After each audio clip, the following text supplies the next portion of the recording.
நண்பர்கள் அனைவருக்கும் வணக்கம். நம்மளோட அன்பான கோரிக்கையை ஏற்று நம்ம சேனலில் நிறைய பேர் புதுசாக சப்ஸ்கிரைப் பண்ணிவிட்டு வீடியோ பார்க்குறீங்க, ரொம்ப மகிழ்ச்சி. திருமூர்த்தி மலையில் இருக்கக்கூடிய பஞ்சலிங்கத்தை பற்றி தான் நாம் இந்த வீடியோவில் பார்க்க போகிறோம். பொதுவாக பழமையான கோயில் எல்லாத்துக்குமே ஒரு தல வரலாறு இருக்கும். மும்மூர்த்திகளான பிரம்மா, விஷ்ணு, சிவன் ஆகியோர் குழந்தையாக அவதரித்த இடமே திருமூர்த்தி மலை.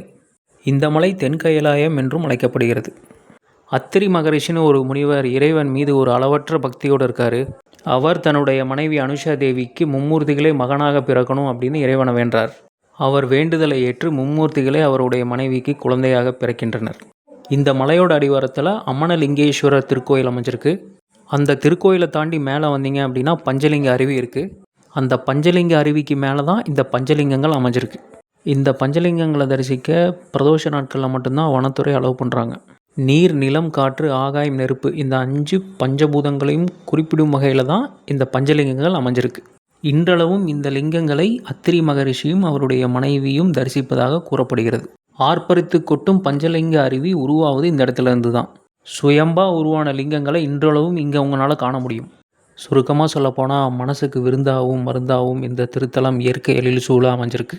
இந்த நீர்நிலைகளை அசுத்தப்படுத்தாமல் புனித நீர் ஆடிட்டு இறைவனை வேண்டிட்டு அமைதியாக கொஞ்சம் தியானம் பண்ண இயற்கையாகவே குகை போன்ற அமைப்புகள் இங்கே இருக்குது.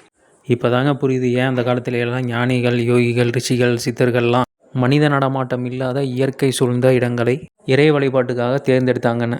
சுருக்கமாக சொல்லப்போனால் இயற்கைக்கு நாம் கொடுக்கும் மரியாதையே இறைவனுக்கு கொடுக்கும் மரியாதை. சக உயிரினம் மற்றும் ஜீவராசிகள் மீது அன்பு கொண்டால் நமக்குள் இருக்கும் இறைவனை நாம் உணரலாம். அரவணைப்போம், அன்பு செலுத்துவோம், ஆண்டவனை அறிவோம். உங்களுக்குள்ளேயும் ஆன்மீக தேடல் இருந்தால் நம்ம சேனலை சப்ஸ்கிரைப் பண்ணிவிட்டு இந்த வீடியோவை லைக் பண்ணி உங்கள் ஃப்ரெண்ட்ஸுக்கு ஷேர் பண்ணி சப்போர்ட் பண்ணுங்கள். நன்றி.